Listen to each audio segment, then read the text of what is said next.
Assalamu alaikum wa rahmatullahi wa barakatuhu. You're listening to the What's Happening Muslim show brought to you by the Islamic Vibes podcast. I'm your host Majid, and today I'm joined by my co-hosts Rash, JK, and brother Kam. How are you doing, my brothers? Assalamu alaikum. Good, alhamdulillah. You guys well? Yeah, good. Just all the wall-to-wall news is kind of drowning me. Yeah. Well, it's not going to finish. We're just getting started, yeah? Cool. All right, listen, let's get into it, man. As we know, right, loads has been happening in the world at this moment in time, and we see that all the world's attention, it's on Russia's invasion of Ukraine.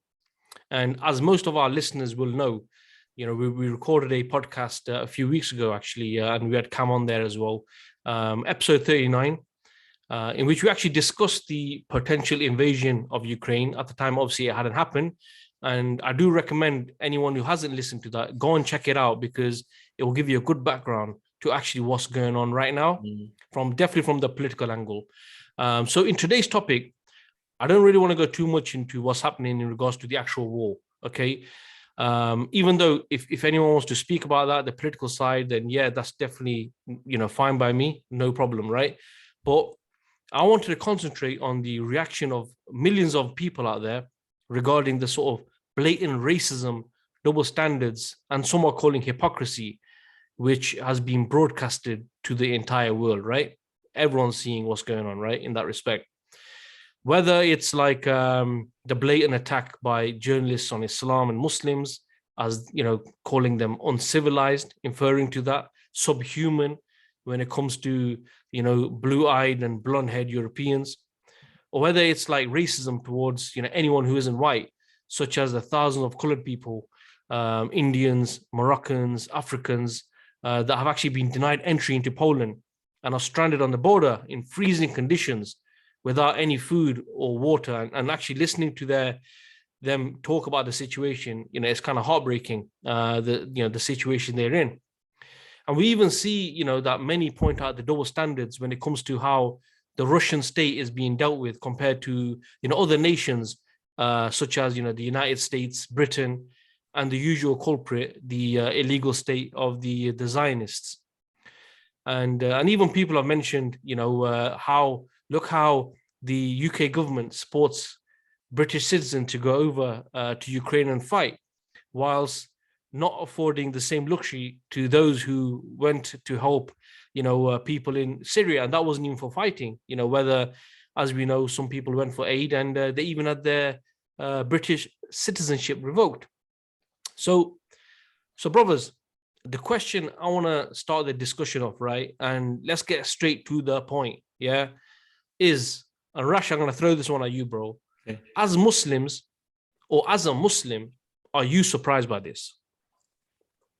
As a Muslim, I'm not surprised, but you know, at the beginning, I hadn't realized this myself. I was, like you said earlier, I was somewhat ingrained in the political side in trying to work out, you know, what the reasoning behind it was and all the political dimension of things. But gradually, this started to become more blatant. So initially, I was like, it's very, very blatant.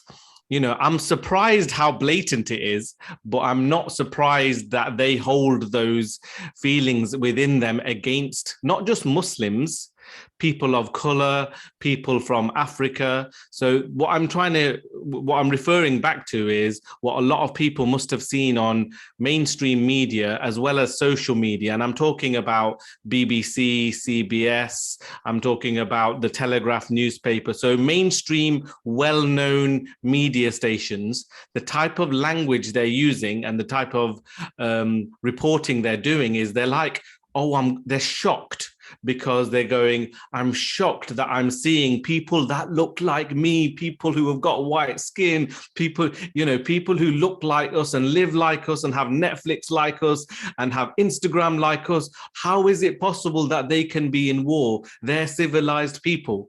So that threw me a little bit, because even as educated people, you'd have thought they'd go, you know, if I say this, I'm going to come across racist. Yet I think an element of it's unconscious. I don't think some of them are doing it without realizing it, because they're in jobs where they're supposed to be diplomatic, and yet they're saying these things, and later on someone's pulling them up on it and saying, you do realize when you say that it sounds racist, and they've had to come out and apologize. So in answer to your question, I'm surprised at how blatant it is, and I'm surprised at some of the people talking like that, even though I know that's what they're unconscious or what they believe, because Allah subhanahu wa ta'ala has told us what they hold within, what their breasts conceal is far worse. So I'm not surprised from that point of view, but I am surprised how blatant it is and how easily they've just let out what's inside them, consciously or unconsciously. Yeah, no, definitely. And the thing as well is, here you're not talking about, the National Front or skinheads and stuff. You're talking about respected journalists. And another thing which you've noticed as well is, even when these comments are being made on multiple TV channels, right? Even the people in the studio haven't haven't realized. They haven't in any way said, actually, wait a minute, you can't be saying that. You can't be saying that, right? Yeah. JK, what are you saying, bro? Yeah, no, that's the point I was just about to make there, that it's not just, this is not like a scapegoat and thing of some bad apples that have these views and just some racist views there. It's actually institutionalized in the sense that, like you said, there was no reaction from the hosts. In that, it sounded normal to them. Like they couldn't even pick it up because it was so normal that in a way they agree with it. They agree with the fact that how can white, European, blonde-haired, blue-eyed children be being killed? Does that cause more concern to them? Because they can identify with them. They feel like them. It's closer to home, they keep saying. I was listening to the radio and the woman kept saying, because they had callers call in and make the point that, what about Palestine? What about Yemen? An ongoing war that Britain are funding. All of these other cases. And her point wasn't, she kind of said, her point was, I get that, I understand what's happening, but this feels different. This is closer to home. She kept using geographically as well as in terms of values. So one of the things that I recognized is, because they view the Ukrainians as liberal people who carry the values of democracy, liberalism, and these things, they themselves view it as, oh, actually, these are like us. That could be my next door neighbor. And I'm sure someone even said that. These are next door neighbors, that are middle class. They're not from the Middle East. They're not from North Africa, as one person said. So I think it's very, very, very easy to scapegoat either an individual or an organization. A lot of Twitter and Facebook has targeted BBC, and we know BBC is biased, right? But this isn't a BBC problem. This isn't just a BBC or a CBS or Fox or whoever it is. That's not a problem with just a outlet. It's a problem in society, that they view us, Muslims, brown, people that are different to them, as second-class citizens. And I think many people have called it hypocrisy and double standards, and it is, and I totally understand that. I've used that terminology, but I think in a way it isn't as well. What I mean by that is, a double standard is where you have two separate standards for the same issue, same people, right? So a double standard would be if you had two standards for the same group of people. On one hand, you're saying one thing, and on another hand, you're saying something else. However, their standard is actually quite consistent.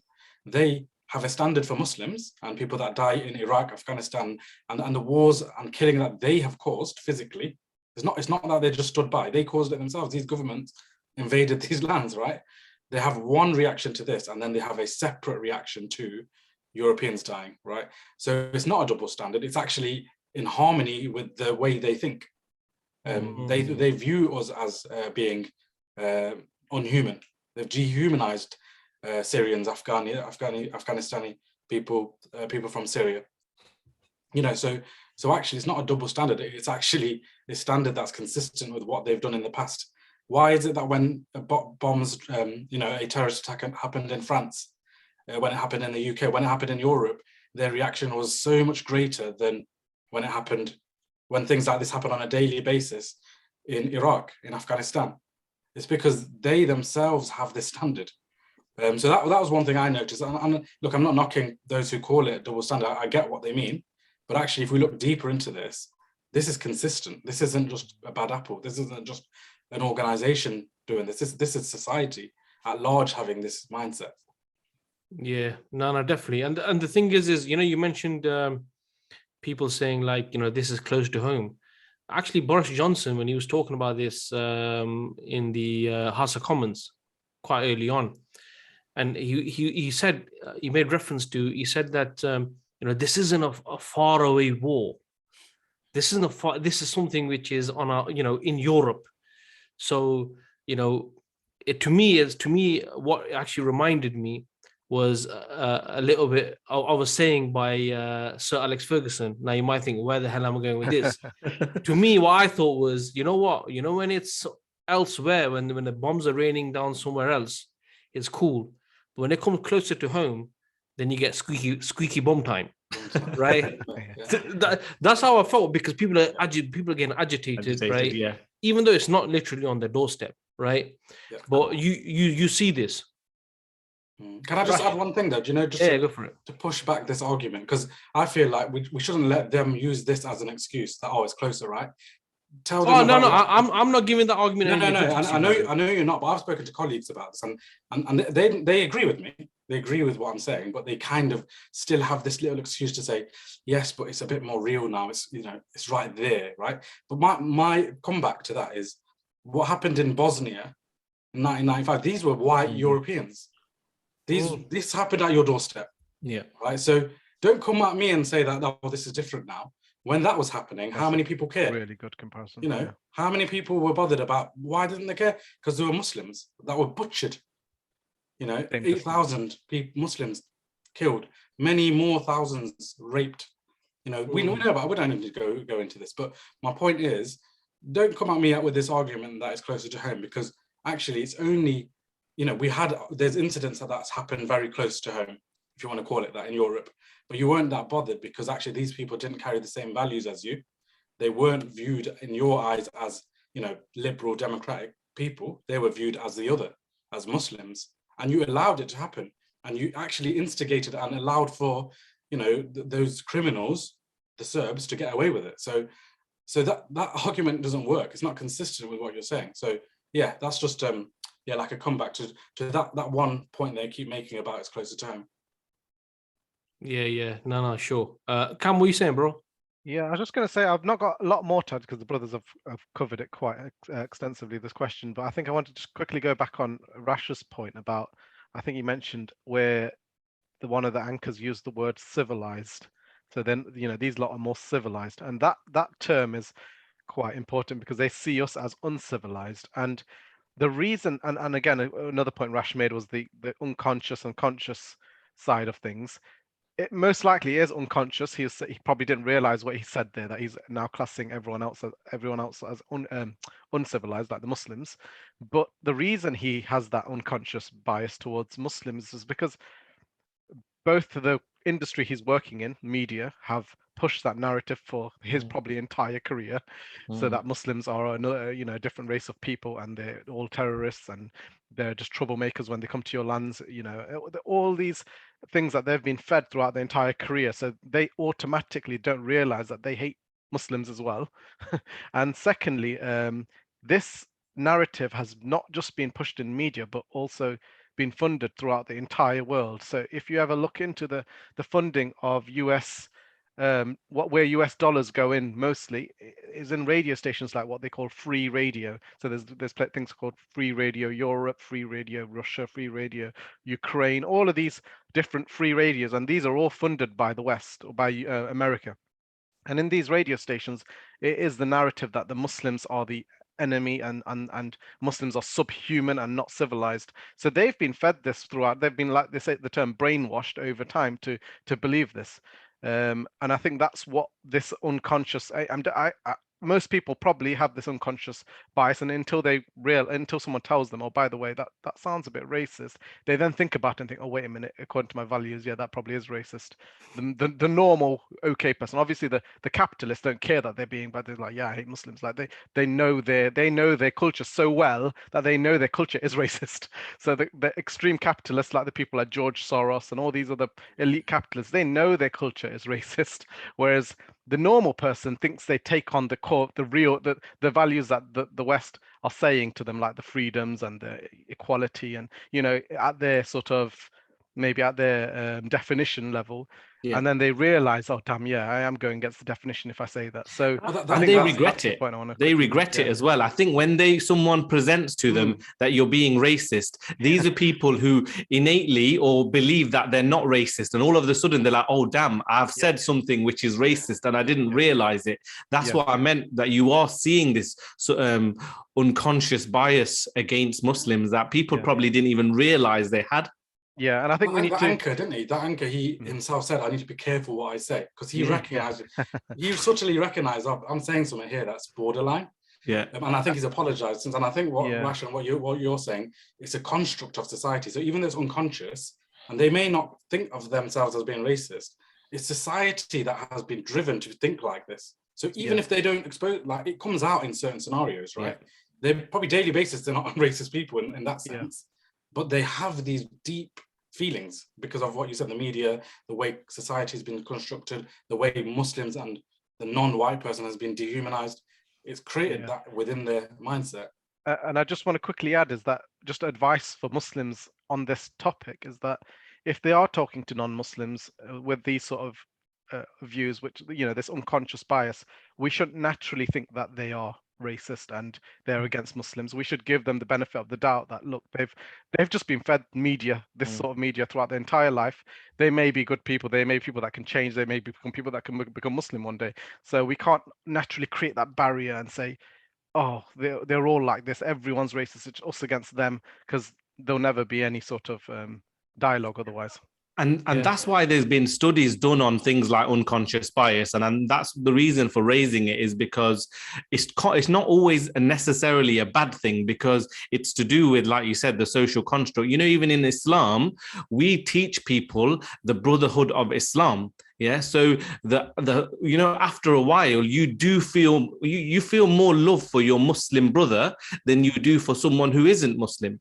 But we don't do it based on skin color. We don't do it based on where they live.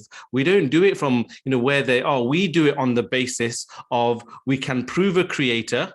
We can prove this is the speech of that creator. We can prove that this is the way the creator told us to live. We can prove that, you know, these are the people we should love. We can prove that these are the people whose actions we should hate. And therefore, we should try to correct those actions in the way the creator has defined for us. And then we are at peace with them. But the issue they have is their unconscious bias is on materialism, on skin color, on borders and nationalism. It's on all of these completely plastic, fake things that there should be no bond on, there should be no ties on. Whereas when we might have that bias towards a Muslim person positively and negatively towards a non-Muslim person, it's on the basis that we are being created. So that's why I don't think it's necessarily always a bad thing, but you need to mold it into the right shape. No, definitely, bro. And the thing is that I was reading a report, I'm sure it was the Brookings Institute, and it was discussing I'm not sure if it's the 2% problem or the 5% problem. It was talking about the problem of the Muslim population in Europe. And it goes through country by country, and it went to Poland.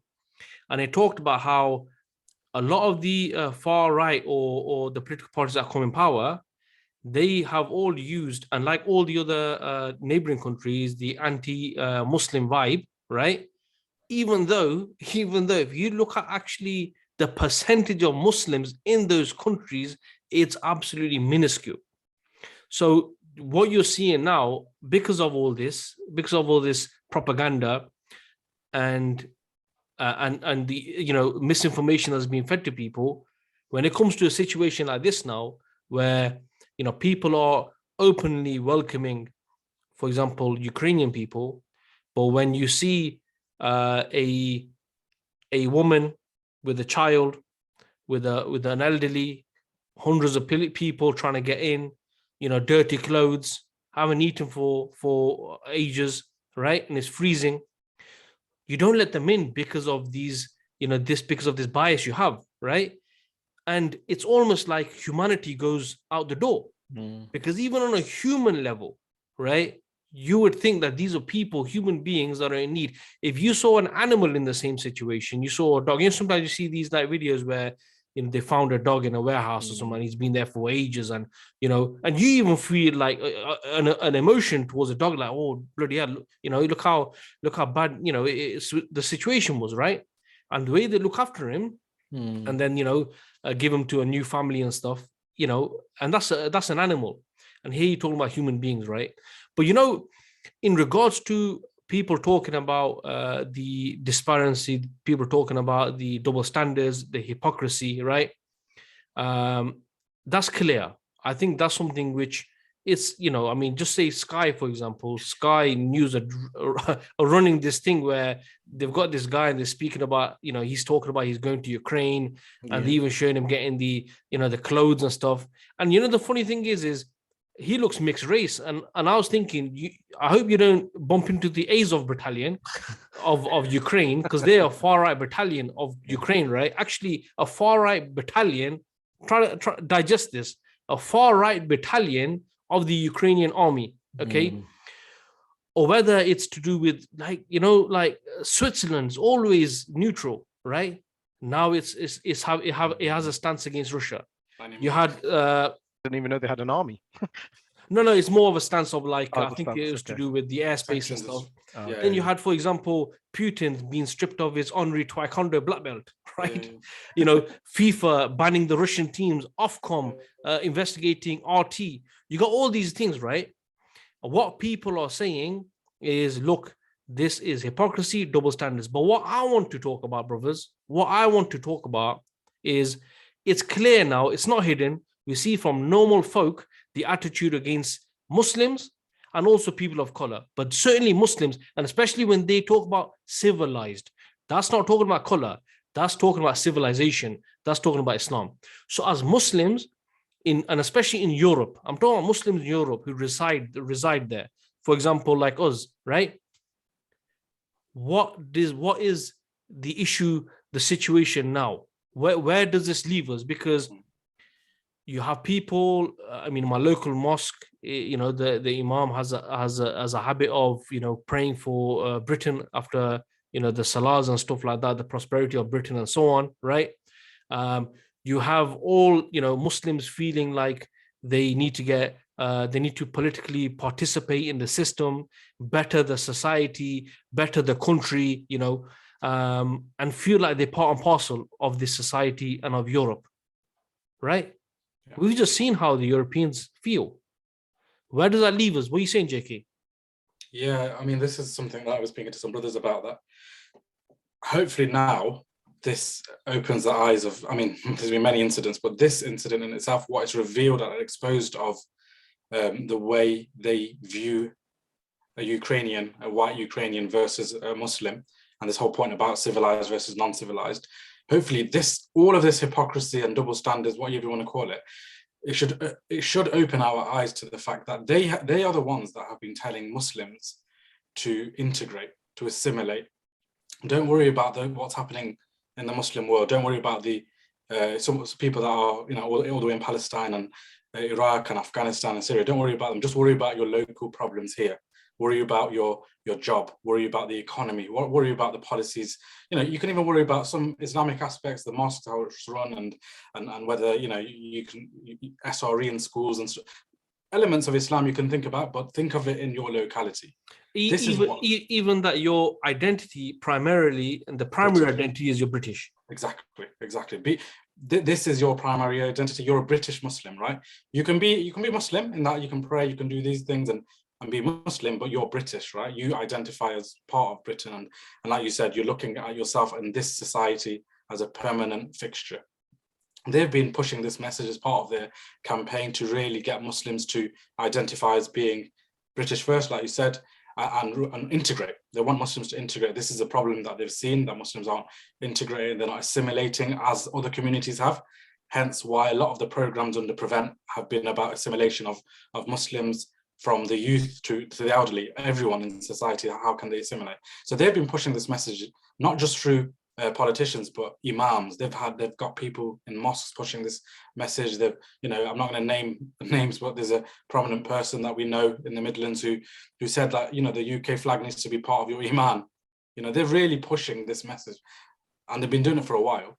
Hopefully now, after you've seen the fact that they have more concern for their brethren in Europe because they can identify with them from the more kind of physical sense in the color and the skin and whatever, but also from a value sense, like I mentioned, that these people are the ones who carry the same values of liberalism and democracy and secularism and capitalism. You know, they're the Western world. If they can do that, if they can unite on that, and if they can have the worry for Ukrainians, and I'm, you know, there's innocent people. I'm not trying to say that don't have worry. It's fine, not a problem. If they can do that, why can't we? If they can do it, and they're uniting on various forms of falsehood. Some are atheists, some are Christians, some are other religions, but they can have that concern as a collective unit for their own people. Why can't we? When we've got something stronger, we've got the truth of Islam. We've got an actual unified identity, an actual unified ideology, if you want to call it. So why can't we have that unity? And that's why I think it is a message to Muslims that, you know, our identity isn't British. Our identity isn't a Western. We live here because we're allowed to live here. Allah has this. Allah is the dominion of the world belongs to Allah. We can live where we want. But our identity belongs to the Ummah. We have the same values as the Ummah. You know, the Messenger ﷺ said that the Muslim Ummah is one to the exclusion of all others. Our land is one, our war is one, our trust is one. Meaning, this is how we should view it. And how many times have you heard that hadith? We have, many times. But this hopefully should make it a reality, that we genuinely need to identify with ourselves as a Muslim Ummah. One thing I found really, really funny, ironic, is that, you know, there's a lot of propaganda going on, and the Ukrainian media, they used the pictures of what's happening in Gaza, in Palestine, and claimed it to be Ukraine, but Russian are bombing, right? They used a picture of, you know, that sister, Palestinian sister, Ahad Tamimi, who was like shouting at the soldiers. Oh yeah.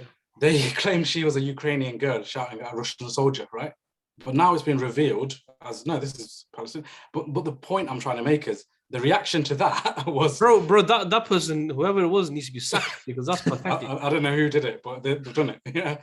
But my point is the irony of, they used that to claim, oh, look at the the Ukrainian little girls being oppressed and all of that. Yeah, when it is a Palestinian sister. It's not this, it's the actual Palestinian sister. They had a different perspective. So hopefully this shows to Muslims that, look, it's because you're Muslim. It's because you're not like them that they have this view towards you, whether it be conscious or unconscious. Now, hopefully, we should identify as a global ummah, you know, the ummah of Muhammad sallallahu alaihi wasallam. So that's something hopefully positive that will come out of this, that Muslims can really recognize. I'm not saying many Muslims do, but hopefully every Muslim can really recognize this as we see these events unfolding. Yeah. No, exactly, bro. And one thing I'd say as well in this, and maybe get your thoughts, Rash, is that I know JK talked about double standards before, but I want to use the term hypocrisy, because I've used it and many people use it. Like, you know, look at the hypocrisy here.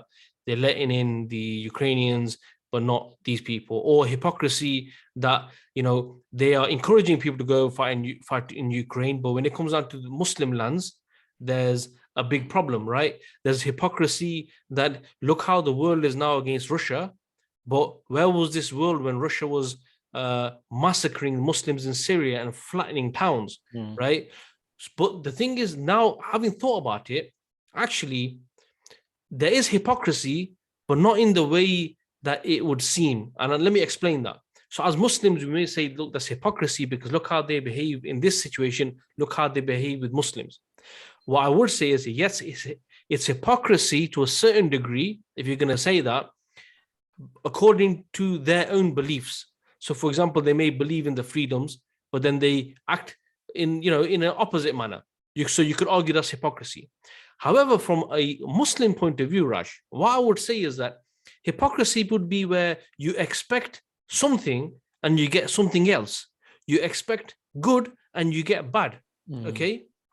But we have ayats of the Quran which were revealed over 1400 years ago, you know, which pre-warn us about people's attitudes, about how they feel, how they're going to, how they and how much enmity they have towards you, right? So in reality, we should not be expecting any good. If good comes, alhamdulillah, right? But it's not a hypocrisy to see how they're treating, and now they're just doing it blatantly, right? So that was a little bit of a mess, because Muslims are also saying this. And I would say, if you understand the deen, if you understand the mission of the Messenger sallallahu, and you think of these governments as being an extension of how the pagan Arabs were in their enmity towards Islam, then actually there's no difference, because the pagan Arabs weren't hypocrites, right? They were open enemies, and this is no different. What's your thoughts, bro? No, and this it's a really, really good question. I'll tell you why, because, you know, the hypocrisy side of it is important. I'm glad you compared it to pagan Arabs, because the hypocrisy here is actually important for the Muslims. Because, you know, if you don't see the hypocrisy, that's what allows you to integrate more easily. Because, you know, when they say, oh, we have equality, yeah, as a Muslim, if you suddenly believe they give equality, then that makes it easier for you to integrate with them, because you think, oh, they love me, they'll love me if I live by their values. Yeah. If you don't identify the hypocrisy, you might think their freedoms actually mean freedoms.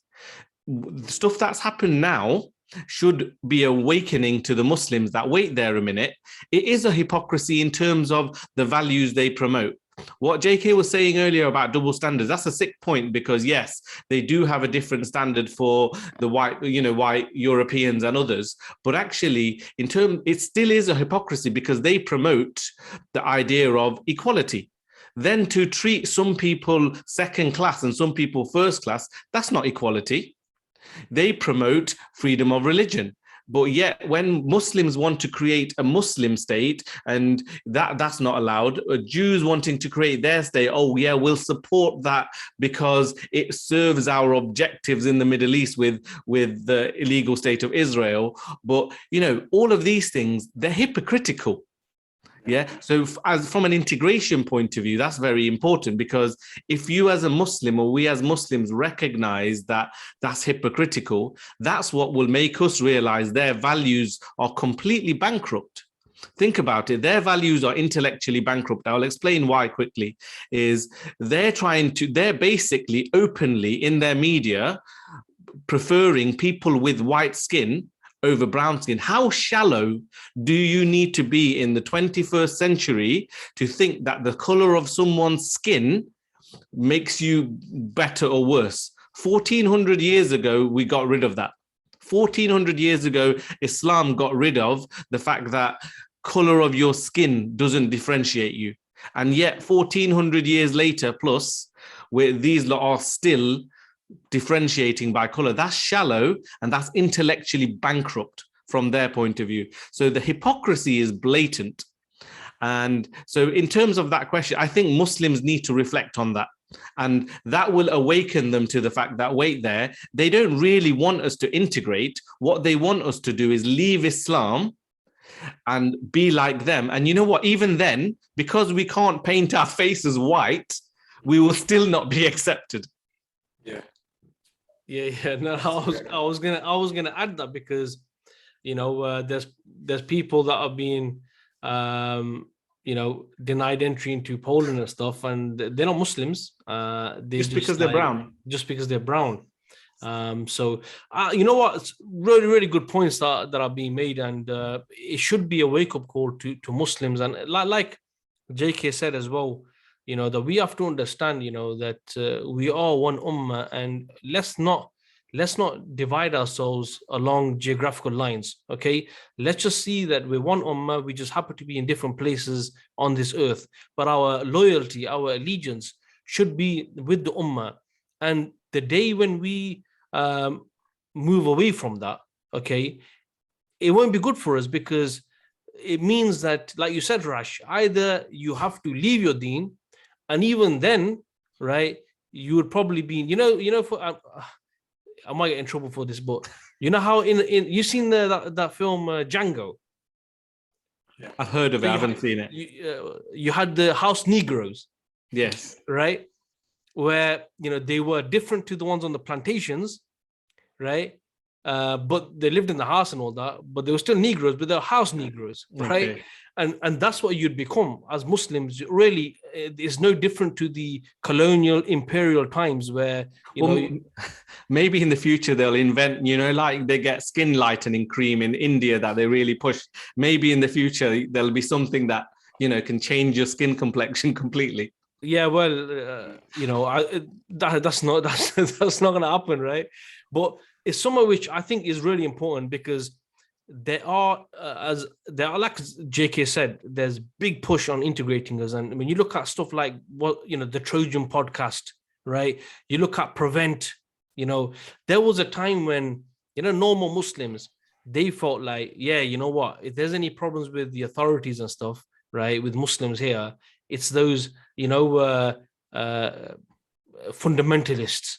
But when Prevent came about, and those same people, right, their children were being reported in school for sneezing and saying Alhamdulillah and stuff like this, right? That's when it sort of hit home that actually this is just blatantly against Islam and Muslims. So this is a wake-up call, and it's something which I think is a strong message that we need to give. And I hope the listeners and the people watching this can appreciate this, that don't take our word for it. Just sit back and reflect, and then try to think and foresee what the next generation is going to look like, and maybe the generation after that. And then maybe you're gonna have to answer some difficult questions.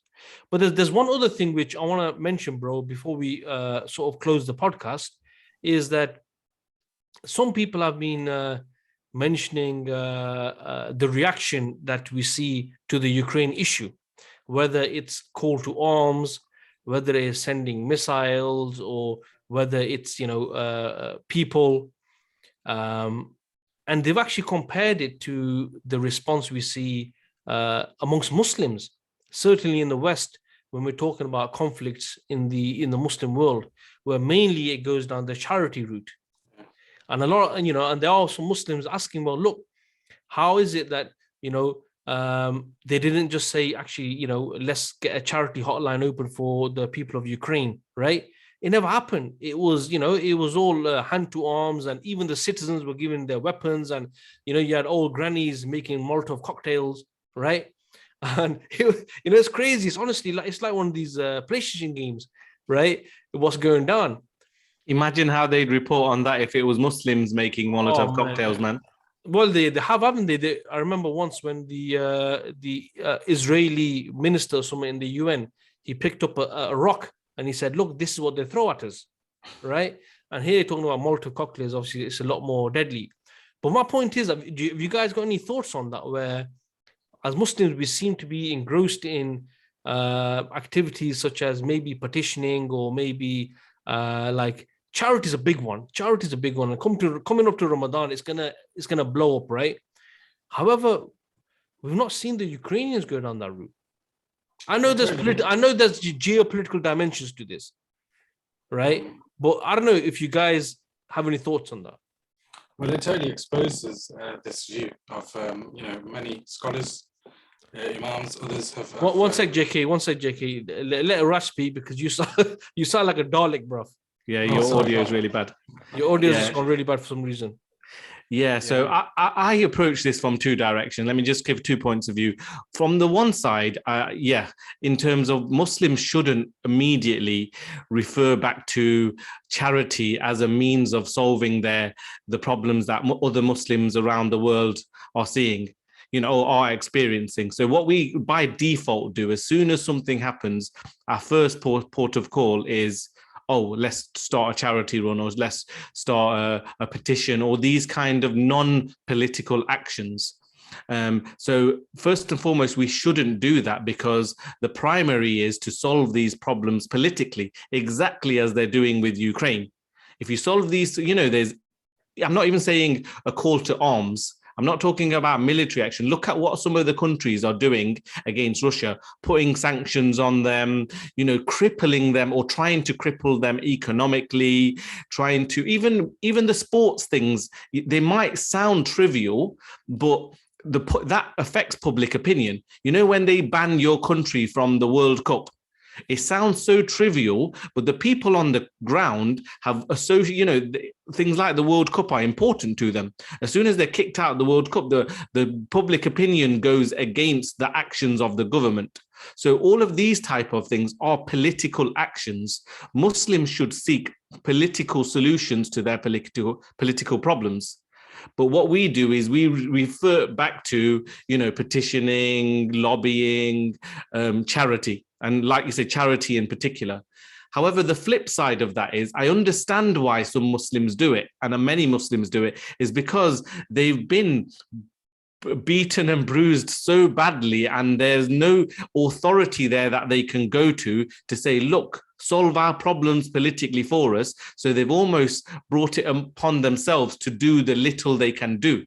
And yes, that still isn't the right solution, because charity is not a solution for political problems. But the fact that their mosques and people on the pulpits are saying, oh, do charity, the common person generally tends to follow. Rather than if someone was on the pulpit, on the mimbar saying, we're going to do these political actions, or we're going to call for these political actions, no doubt the Muslims would be the first to stand up and say, yes, we need to do those political actions to solve what's happening in Palestine, as an example. So I'm not blaming Muslims, but equally I'm telling them to wake up and go, look at these guys. Look at the world today on what they're trying to do to Ukraine. We have countries, okay, they may not be that Islamic, you know, but your Turkeys and your Pakistans and some of the Middle Eastern countries, why aren't they putting sanctions on, you know, certain countries when they do something against Muslims? Why are they not stopping trade with Israel? Why are they not stopping trade with Burma for, you know, for what they're doing to Muslims? But what we actually see is these leaders continue their trade deals and things like, you know, the Imran Khan issue and him not speaking out against the Chinese, things like that, because what we seem to favor our economic interests more than our Islamic interests. So in answer to your question, I think, yeah, there's two ways to look at it. And maybe if we look at it from both of those ways and then move forward from there, I think that will help us. Yeah, no, that's a really good point. That's really, really interesting. I'll have to think about that as well, reflect on that. Cam, what are you saying, bro? I was just going to mention in terms of the charity point, that was quite interesting. I never thought about that in terms of, they have not heard any, even Westerners, talk about creating a charity and sending money to Ukraine. And that should be a wake-up call for Muslims also, to show that that sort of solution is not a solution. It's purely wasting time, and the money generally doesn't ever, if you ever see the trajectory of deaths to charity, they both go up together. So the charity is never reducing the number of deaths. The number of deaths is going up as years pass on. The number of wars in the Muslim lands keep going up. So where's all that money going? You know, really, it's going into the percentage towards those charity organizations that are set up when they're driving around Ferraris on the weekend. So really, it should be a wake-up call for Muslims. Like Rash said, you need political actions for a political problem, and also touch upon like things like the political actions that some of the countries have been doing. Turkey have recently closed the Bosphorus Straits and the Dardanelles Strait, so to stop Russia's warships from passing through there. Why didn't they do that during the wars that were being undertaken on Iraq and Afghanistan and all these other countries that you can access through these Bosphorus Straits, and even just trade through those areas and just use that as a pressure point? They haven't used that massive opportunity to even pressure people like America and things that are meddling with their internal affairs. They've only used it now, probably because upon the instruction of the US to say, yeah, you can go ahead and block it off. We're happy for our trade and stuff to be blocked off in the meantime as well. So there are political actions happening now, but it's not for the Muslims. Obviously, there's Muslims there in Ukraine as well, but in terms of the other wars that happened upon the Muslims, there was no political actions other than just words and saying, oh, we're not happy about it. And so Muslims need to realize that things like charity and lobbying and marching and anything that just basically dissipates their emotions is not really the answer. Really, they should be looking for more of the political solutions towards this problem. So I wanted to ask that. One sec, JK. What I would say to that is I would probably lean more towards what Rash said, in the sense that you see Muslims and they want to help. Yeah. The problem is that whatever issue is, whether it's a flood or whether it's an invasion, our first impulse is to collect money. And this is the thing is this is not innate from with us. This is what's being fed. So people are being conditioned. What I would say is that, and this is something which, because we mentioned about Imran Khan, and we mentioned about the Dardanelles and stuff like that, people are thinking, well, look, you know what I mean? You know, I've just got a river down the street. I ain't going to control over Dardanelles. What can I do about that? Yeah. What I would say is, look, is for everyone, the message I would like people to take away and then reflect upon is what you said and what Ras said, is political problems require a political solution, right? We're not going to spell it out here. Maybe we'll do a podcast on this in the future. But just that point, political problems require political solutions. If people can just start thinking on that line, then you'll see that all these other things which, do help in the short term, but they won't resolve the problem because it's a political problem. Yeah, and use this, what's happening now, as that peg in the ground. Think about it. You know, this is what the West do when they have a problem. This is what Europe is doing when they have a problem. Then shouldn't we do similar? You know, or shouldn't we think that way, that we need a political solution? Yeah, exactly. Now, just going to go to JK, aka the Dalek. Let me see if you're right now. Do I sound okay now? No, you might need to drop the call and join again, maybe. It might be worth doing that. Yeah, but otherwise you'll be popping people's eardrums and stuff, bro. So I just put it on mute, I'd say. But you know what? To be honest with you, in all honesty, I think there's not a lot more to add on this topic. I think we've covered the main bits. You know, whether it's the issue to do with the double standards and the one of the good double standards. I just thought, hey, we need to mention this one because it's so blatant. The one about, you know, the Ukrainian soldier who blew himself up. I swear, how many times have you heard over the years on the media and everything talking about, you know, blowing yourself up is like seen as this terrorist move, ultimate terrorist action, and only Muslims do. And as soon as one of their people do it for, you know, something that helped their war, all of a sudden it's like they called it a heroic action. And actually, in that context, it is a heroic action. But why is it that when a Muslim does it in where they've created fitna in Muslim lands, Shia Sunni divide that they created and they've used and magnified, it's immediately seen as this terrorist thing. But as soon as someone else does it, it's like, oh, it's heroic.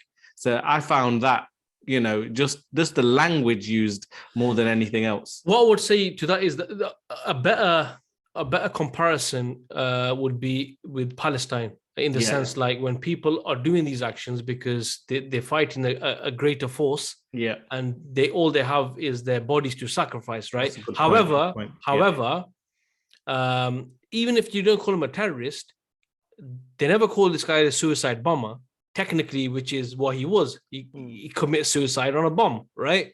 So he was a suicide bomber. However, like you said, he was portrayed as a hero. And again, like I said, it's blatant hypocrisy. I don't know what more signs we can see as Muslims, you know, how they feel. And the reality is what it shows is that it's okay for them to feel the pain of the people close to them who look like them, right?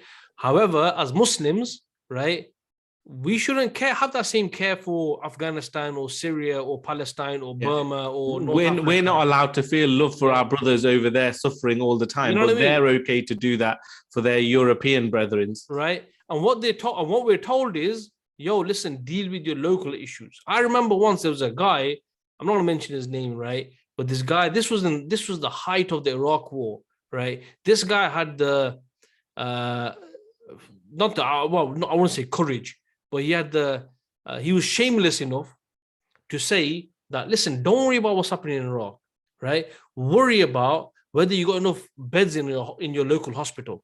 Worry about whether there's enough trees in your locality, right? So the thing is as Muslims, what we have to understand is and this is another hypocrisy, right? In one way, they're saying you don't care about people that are, outside of the borders of your country. However, here they have people getting them ready and shipping them off to Ukraine. And you know what? There's one, I'll make this one point. This brother sent me a text message. He goes, bro, you know the hadith about the Muslims and the one body, right, feels the pain and it reacts to it. He says, could we use that in a flip it and use it in this instance for the non-Muslims? And I said, you know what? That's a really interesting point, right? In the sense, like, all these people that are like feeling this pain, what's happening in Ukraine, and they're trying to sort it out. So like, can that be applied? And I said, yeah, but I go, you know what though? In one way, it's interesting. But I go, the other thing is that the reality is they're not a body, right? If you're going to call them that, I would say the closest thing they are is Frankenstein's monster, right? Which is like, a hand from this guy, a leg from this guy, a head from this guy, yeah? And they've just formed this thing, right? Which actually is cannibalistic, because if he's not dealing with anyone else, he's going to start eating himself, right? Mm-hmm. So yeah, you could say that there's similarities, but the reality is that the similarities are being pushed by the governments who have their political agenda, right? The political agenda, you got to understand that. The political agenda, right? Anyway, so as I was mentioning, I think we've covered the main points. What I'll do, as we do always, probably not from JK today. Can you hear me now? Yes, subhanallah, you're back to normal. So yeah, bro, JK, I'm gonna start off with you because we haven't heard from you in a short while. just your final thoughts, really, unless you wanted to add something during the conversation, which you couldn't. The only thing I wanted to add was this whole point about political problems require a political solution. And the one thing I found really interesting is that even in this scenario of what's happening in Ukraine and Russia's aggression, there's people questioning the actual actions as well. So people are asking, will the sanctions be enough to stop Russia?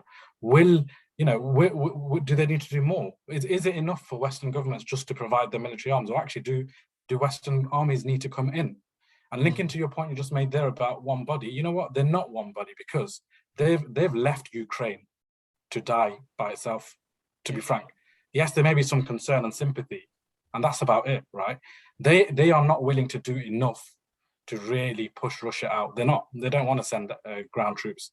And that's because they don't not fully one body. Bro, they caused the problem. They caused it. Yeah, they caused it. When they get into the politics of it, they caused it. So yeah, they're not the same as a Muslim ummah. Forget the leaders, but as an ummah, as a people, we genuinely would love to go and help, and we do as much as possible, whether we're branded terrorists and whatever. We want to help, right? So even if you give aid, you're given this label.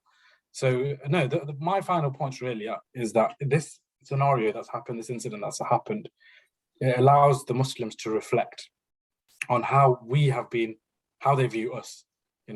What are they doing? This crisis that has occurred has really exposed the way they think and has brought out the deep inner feelings they have towards the uncivilized, you might call it, the Muslims, the ones that aren't them. So we really need to reflect on this and understand what it means for us here, right? And what it means, who are we? What is our identity? Who do we identify with? And when we've answered that question, inshallah, we will be able to come to the right answer, that we are a Muslim ummah. We identify as a unique ummah. And that is the only way and the only direction we need to go in terms of securing our own interests and making sure that the ummah is the one that really gains victory and progresses in the right direction towards Islam, towards the pleasure of Allah as well. So that's really my final message to the listeners. No, Jazakallah, some sound advice, my brother.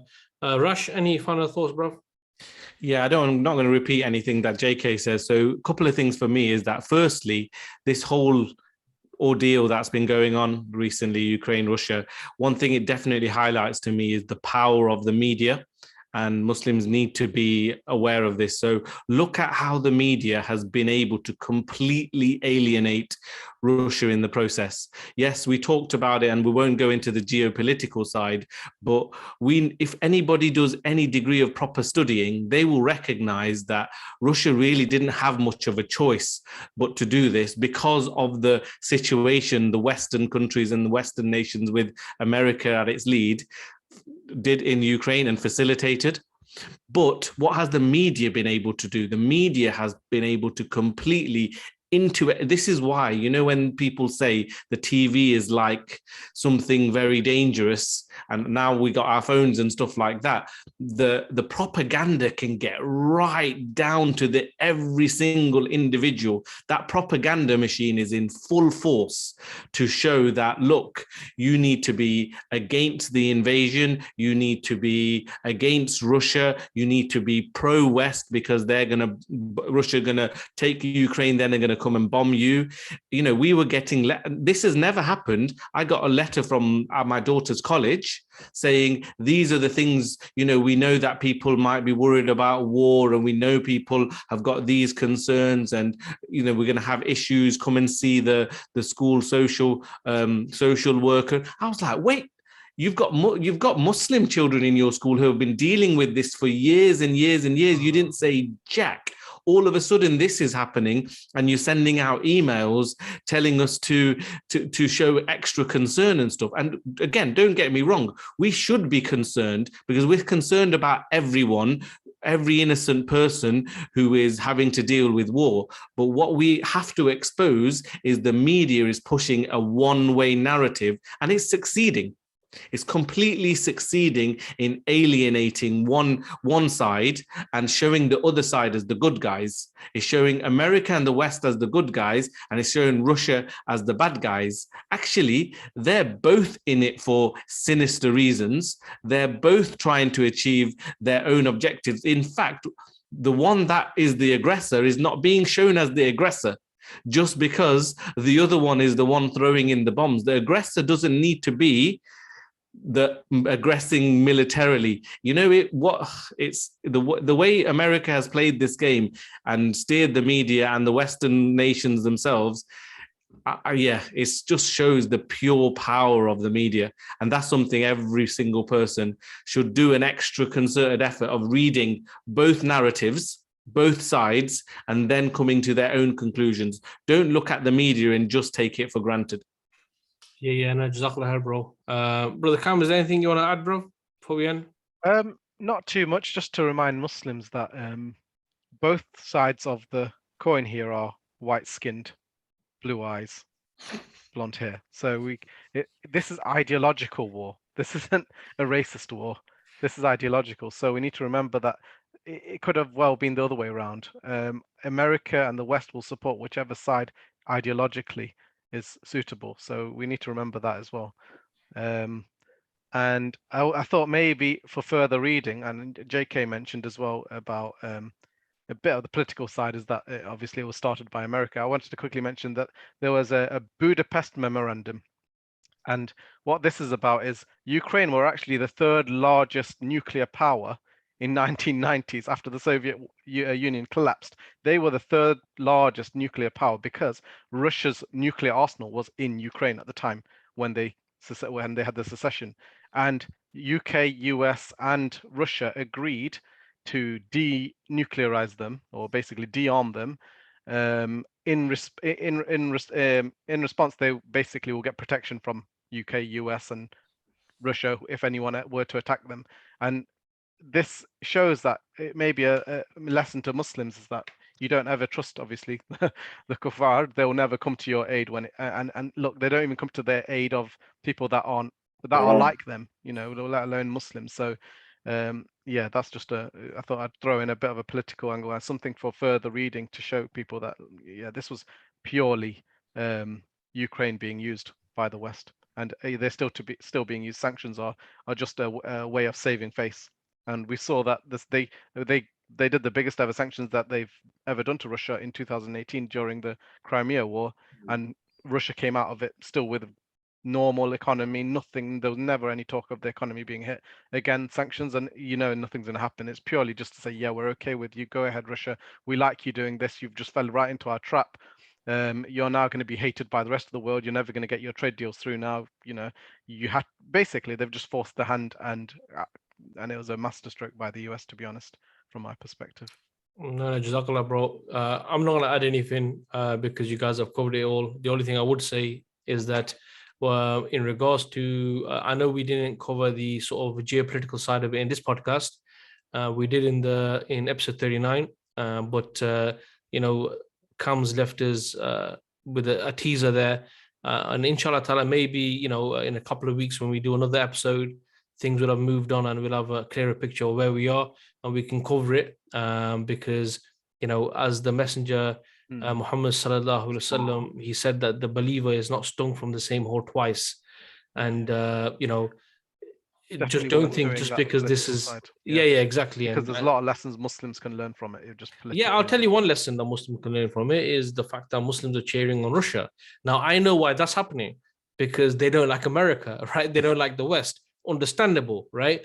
However, that's political naivety because, I've seen people saying, praying, making dua to Allah for Russia. So this is naivety, but we will cover this, inshallah, maybe in a future episode. So, just a message, first of all, to our listeners and those watching, if you found this discussion beneficial, then please share this with your family and friends. And, a great big up, shall I say, keeping it with the Islamic Vibes brand to the brothers, to my co-hosts on another explosive episode, inshallah ta'ala. Jazakallah khair, guys. Thanks for having you guys on. Certainly at such short notice. And inshallah ta'ala, hopefully I'll see you guys on the next one. Assalamu alaikum wa rahmatullahi wa barakatuhu. Wa alaikum assalam wa rahmatullahi wa barakatuh.